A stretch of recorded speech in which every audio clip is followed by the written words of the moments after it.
Shalom po mga pamana, ako po si Teacher Rohama at ako po ang makakasama ninyo ngayon sa ating mga pag-aaral. At bilang pasimula po sa araw na ito, may mga katanungan muna ako.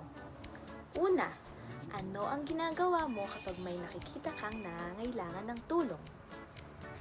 Pangalawa, paano mo naman na ipapakita ang malasakit sa iba? Sa bahay man, sa paaralan, o sa kapwa mo pamana? At ang panghuli, masaya ka bang tumutulong sa iba? Bakit kaya mahalaga ang maging maawain at matulungin? Kaya ngayon mga pamana, mayroon tayong kwento tungkol kay Nehemias, isang leader na nagpapakita ng tunay na malasakit at pagtulong. Kaya po ang ating kwento sa araw na ito ay pinamagatang ang maawain si Nehemias.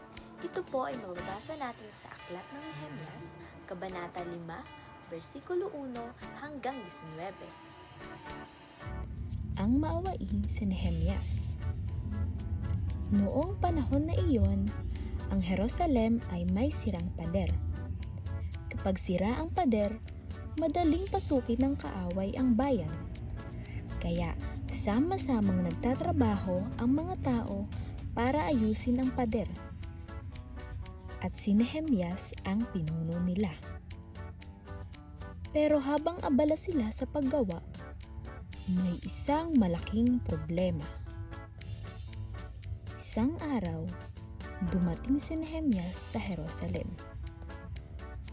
At habang siya ay abala, narinig niya ang daing ng mga babae at mga lalaki.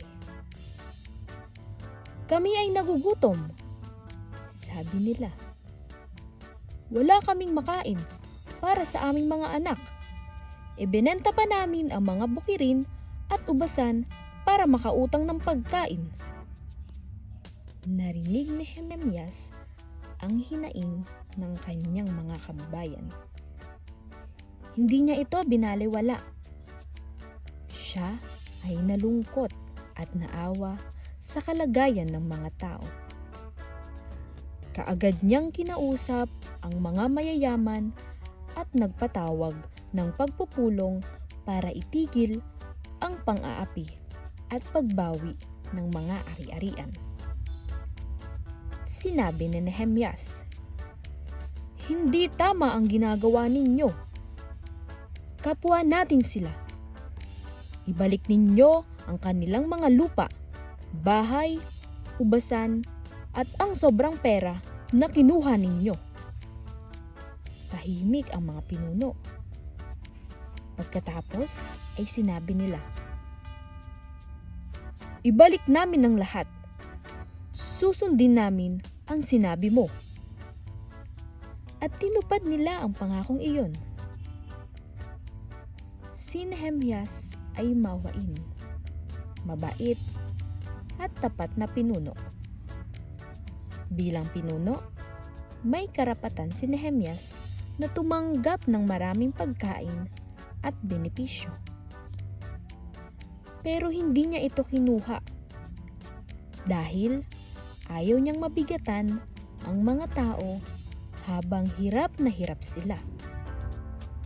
Mas pinili niyang maging maawain, tapat, at makatarungan. At sa huli, nanalangin si Nehemias, "Diyos ko, tandaan niyo po ang lahat ng ginawa ko para sa mga taong ito." At patuloy ang mga tao sa paggawa ng pader.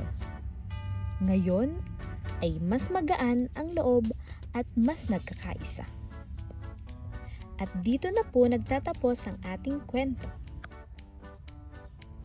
Ang mga aral na dapat nating matutunan. Una, magpakita ng malasakit. Tulad ni Nehemias, matuto tayong makinig at umunawa sa kalagayan ng iba.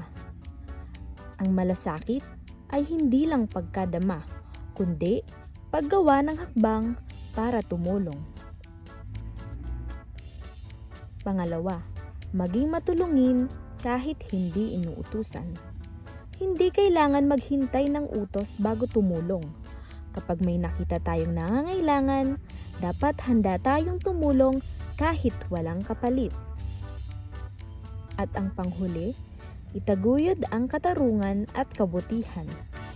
Katulad ni Nehemias, dapat nating ipaglaban ang tama at tulungan ang mga naaapi o nangangailangan. Ngayon po, dadako naman tayo sa ating unang gawain at tinatawag natin itong malasakit message. Umisip ng isang tao na sa tingin mo ay nangangailangan ng tulong o encouragement. Maaring kaklase, kapatid, guro o kaibigan. Pagkatapos, isulat sa maliit na papel o card ang isang simpleng mensahe ng malasakit at pagmamahal.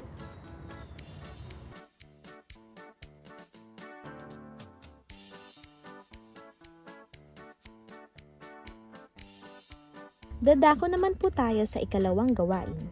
Ito ay tinatawag nating tulong journal. Maghanda ng maliit na notebook o papel na magiging iyong tulong journal. At sa loob ng isang linggo, isulat o iguhit ang mga pagkakataon na nakatulong ka o nagpakita ka ng malasakit sa iba. Halimbawa, tinulungan ko si mama maghugas ng pinggan. Pinahiram ko ng lapis ang kaklase ko. Bumisita ako sa may sakit kong kaibigan.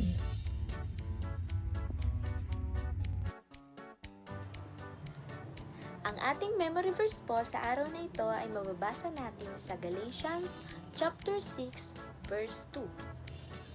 Carry each other's burdens, and in this way, you will fulfill the law of Christ.